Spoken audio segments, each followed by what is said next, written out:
नमस्कार। आकाशवाणी जयपुर अजमेर से प्रस्तुत है प्रादेशिक समाचार।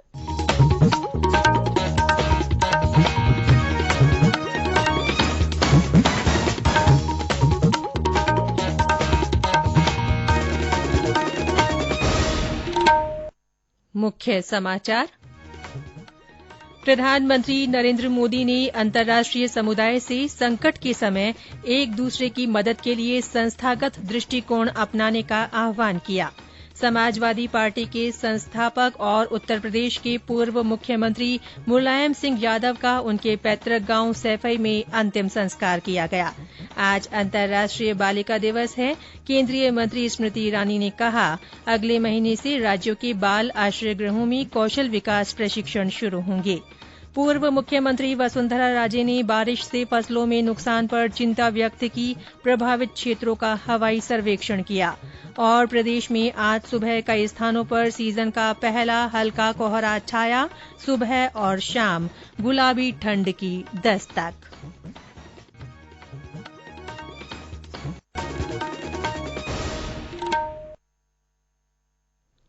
समाचारों के साथ मैं रितिका गुप्ता।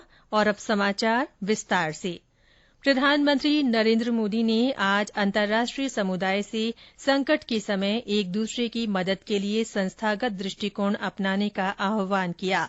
श्री मोदी ने कहा कि कोविड महामारी ने सभी को सतर्क किया है। उन्होंने कहा कि संयुक्त राष्ट्र जैसे वैश्विक संगठन हर क्षेत्र में संसाधनों को अंतिम छोर तक ले जाने में नेतृत्व कर सकते हैं। प्रधानमंत्री ने आज हैदराबाद में संयुक्त राष्ट्र विश्व भूस्थानिक अंतर्राष्ट्रीय कांग्रेस को वीडियो कॉन्फ्रेंस के माध्यम से संबोधित किया। प्रौद्योगिकी को जन कल्याणकारी बताते हुए प्रधानमंत्री ने कहा कि 45 करोड़ लोगों को बैंकिंग सेवाएं उपलब्ध कराई गई हैं और 13 करोड़ 50 लाख लोगों का बीमा कराया गया है। समावेश और प्रगति को आगे बढ़ाने में भूस्थानिक प्रौद्योगिकी को महत्वपूर्ण बताते हुए श्री मोदी ने प्रधानमंत्री गति शक्ति मास्टर प्लान और डिजिटल महासागर प्लेटफॉर्म जैसे कार्यक्रमों के उदाहरण दिए। प्रधानमंत्री नरेन्द्र मोदी ने आज शाम मध्यप्रदेश के उज्जैन में श्री महाकालेश्वर मंदिर में पूजा अर्चना की। श्री मोदी कुछ ही देर में मंदिर परिसर में श्री महाकाल लोक का उद्घाटन करेंगे। श्री महाकाल लोक एक ऐसा स्थान है जहां भगवान शंकर की सभी पौराणिक कथाएं एक ही स्थान पर देखने को मिलेंगी। इसे 12 ज्योतिर्लिंगों में से एक उज्जैन के महाकालेश्वर मंदिर में बनाया गया है। प्रधानमंत्री उज्जैन में एक जनसभा को भी संबोधित करेंगे। समाजवादी पार्टी के संस्थापक और उत्तर प्रदेश के पूर्व मुख्यमंत्री मुलायम सिंह यादव का आज उत्तर प्रदेश के इटावा जिले के उनके पैतृक गांव सैफई में पूरे राजकीय सम्मान के साथ अंतिम संस्कार किया गया। रक्षा मंत्री राजनाथ सिंह, लोकसभा अध्यक्ष ओम बिरला, कांग्रेस नेता मल्लिकार्जुन खड़गे, मुख्यमंत्री अशोक गहलोत, फिल्म अभिनेत्री जया बच्चन के साथ उनके पुत्र अभिषेक बच्चन और समाजवादी पार्टी के हजारों कार्यकर्ता मुलायम सिंह यादव के अंतिम संस्कार में शामिल हुए। उनके पुत्र और सपा अध्यक्ष अखिलेश यादव ने चिता को मुखाग्नि दी। मुलायम सिंह यादव का कल सुबह लंबी बीमारी के बाद गुरुग्राम के एक निजी अस्पताल में निधन हो गया था। प्रधानमंत्री नरेन्द्र मोदी ने लोकनायक जयप्रकाश नारायण को आज उनकी जयंती पर श्रद्धांजलि दी है। श्री मोदी ने ट्वीट संदेश में कहा कि भारत के लिए उनका योगदान अतुलनीय है। उन्होंने कहा कि जयप्रकाश नारायण ने लाखों लोगों को राष्ट्र निर्माण में स्वयं को समर्पित करने की प्रेरणा दी। गृहमंत्री अमित शाह ने आज बिहार के सारण जिले में समाजवादी नेता जयप्रकाश नारायण के पैतृक गांव सिताब दियारा में उनकी जयंती पर पुष्पांजलि अर्पित की। श्री शाह ने जयप्रकाश नारायण की जन्मस्थली लाला तोला में उनकी 14 फीट ऊंची प्रतिमा का अनावरण किया। श्री शाह ने कहा कि श्री जयप्रकाश नारायण ने अपना संपूर्ण जीवन देश और समाज के लिए समर्पित किया। प्रधानमंत्री नरेन्द्र मोदी ने आज महान अभिनेता अमिताभ बच्चन को उनके 80वें जन्मदिवस पर शुभकामनाएं दी हैं। ट्वीट संदेश में श्री मोदी ने कहा कि श्री बच्चन भारत की ऐसी सर्वश्रेष्ठ फिल्मी हस्तियों में शामिल हैं जिन्होंने पीढ़ियों तक दर्शकों का मनोरंजन किया है और उनका उत्साह बढ़ाया है। प्रधानमंत्री ने अमिताभ बच्चन की लंबी उम्र और स्वस्थ जीवन की कामना की है। देश के सभी बाल आश्रय गृहों में रहने वाले बच्चों को कौशल विकास प्रशिक्षण दिया जाएगा। आज महिला और बाल विकास मंत्री स्मृति ईरानी ने घोषणा की कि अगले महीने से सभी राज्यों के बाल आश्रय गृहों में कौशल विकास प्रशिक्षण की शुरूआत की जाएगी। उन्होंने कहा कि देश के 7,000 बाल आश्रय गृहों में रोजगार परक पाठ्यक्रम की भी शुरूआत की जाएगी ताकि वहां रहने वाले बच्चे आत्मनिर्भर बन सके। अंतर्राष्ट्रीय बालिका दिवस के अवसर पर लड़कियों के लिए आजीविका के आधुनिक कौशल पर आयोजित राष्ट्रीय सम्मेलन में स्मृति ईरानी ने कहा कि राष्ट्र को आत्मनिर्भर बनाने के लिए महिलाओं को आत्मनिर्भर बनाना बेहद जरूरी है। इस मौके पर उन्होंने आजीविका के आधुनिक कौशल अपनाने वाली लड़कियों के साथ संवाद किया। संयुक्त राष्ट्र महासभा ने बालिकाओं के अधिकारों को मान्यता देने और विश्व में बालिकाओं की चुनौतियों को ध्यान में रखते हुए दिसंबर 2011 में आज के दिन को अंतर्राष्ट्रीय बालिका दिवस घोषित करने का प्रस्ताव स्वीकार किया था। इस वर्ष के बालिका दिवस का विषय है अब हमारा समय, हमारा अधिकार, हमारा भविष्य। बालिका दिवस पर प्रदेश में भी विभिन्न कार्यक्रम आयोजित हो रहे हैं। जयपुर में एक समारोह में बालिकाओं ने सरकार की विभिन्न योजनाओं के बारे में अपने अनुभव साझा किए।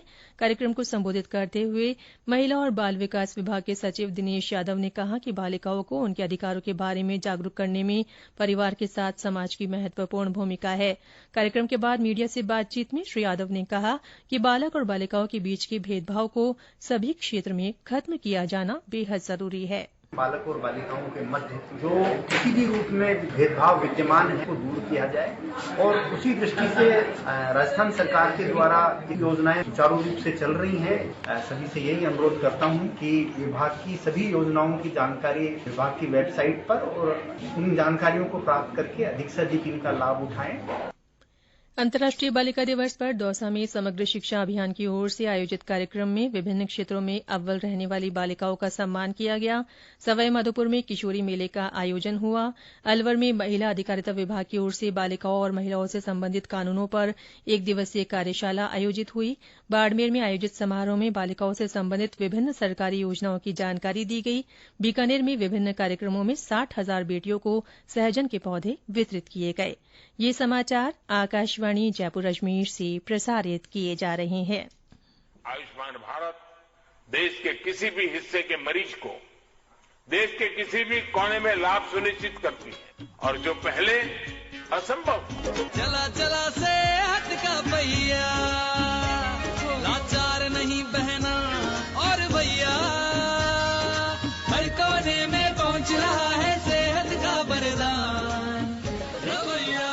माननीय प्रधानमंत्री श्री नरेंद्र मोदी जी के मार्गदर्शन में सफलतापूर्वक चल रही है आयुष्मान भारत योजना। प्रधानमंत्री जन आरोग्य योजना के अंतर्गत करोड़ों लाभार्थियों को मिल रहा है 5 लाख रुपए तक का मुफ्त उपचार। योजना के तहत सूचीबद्ध सरकारी व निजी अस्पतालों के माध्यम से अब तक करोड़ों लाभार्थियों को मुफ्त उपचार मुहैया कराया गया है। आप भी आयुष्मान भारत योजना में अपनी पात्रता के विषय में जानकारी प्राप्त करने के लिए 14555 पर कॉल करें या अपने नजदीकी CSC या सूचीबद्ध अस्पताल में संपर्क करें। प्रादेशिक समाचारों में फिर से आपका स्वागत है। पूर्व मुख्यमंत्री वसुंधरा राजे ने राज्य के पूर्वी जिलों में पिछले दिनों की बारिश से फसलों को हुए नुकसान पर चिंता व्यक्त की है। श्रीमती राजे ने आज झालावाड़, बारां, टोंक, बूंदी, भीलवाड़ा और कोटा जिले में प्रभावित क्षेत्रों का हवाई सर्वेक्षण किया। उन्होंने कहा कि अब तक 5 लाख से अधिक किसानों ने अतिवृष्टि से हुए फसल खराबे की शिकायत दर्ज करवाई है।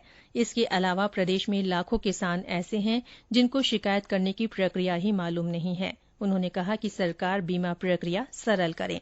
उन्होंने नुकसान का आकलन कराकर किसानों को तुरंत मुआवजा देने की मांग की। हमारी तो मांग यह है कि बीमा के दावों की प्रक्रिया को जरा थोड़ा सरल करें।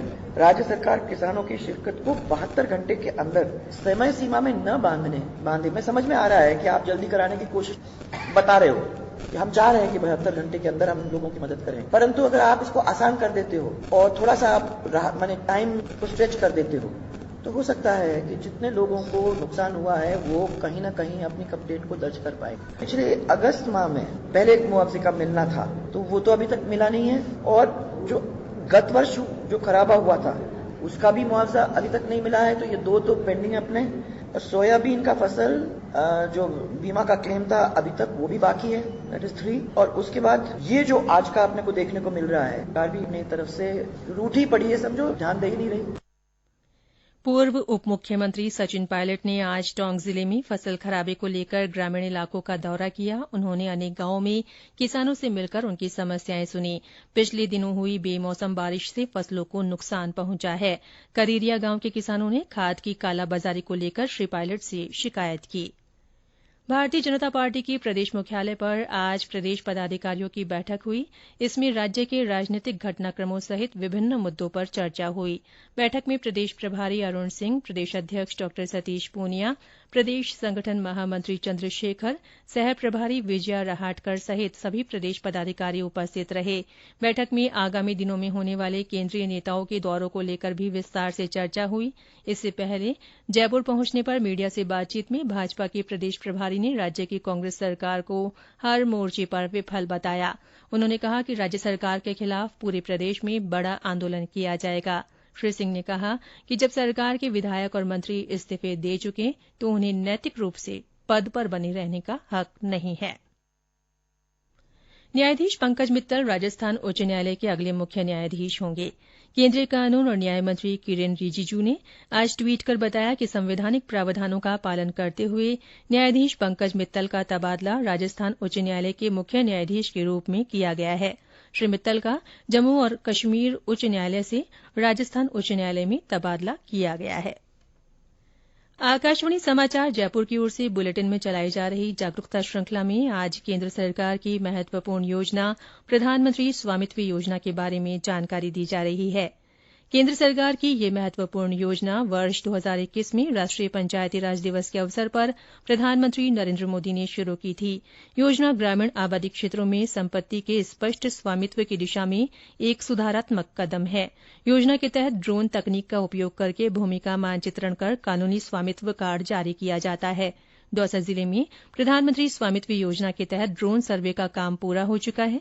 जिला परिषद की अतिरिक्त मुख्य कार्यकारी अधिकारी मीना नीरू तुलसीराम ने बताया कि लोगों को प्रॉपर्टी कार्ड वितरित करने की प्रक्रिया शुरू कर दी गई है।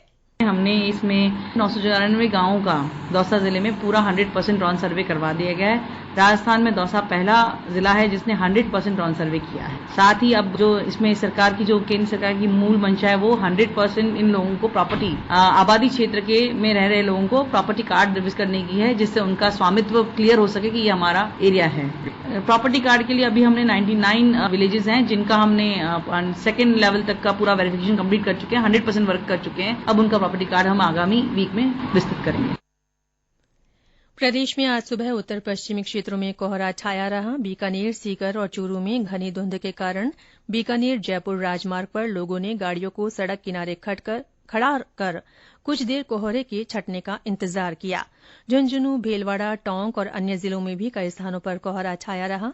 इस बीच राज्य में सुबह और शाम को हल्की ठंड का असर भी शुरू हो गया है। प्रदेश में पिछले 24 घंटों में बारां, झालावाड़, सीकर, धौलपुर, झुंझुनू, चूरू और भरतपुर में कई जगहों पर हल्की बारिश हुई है।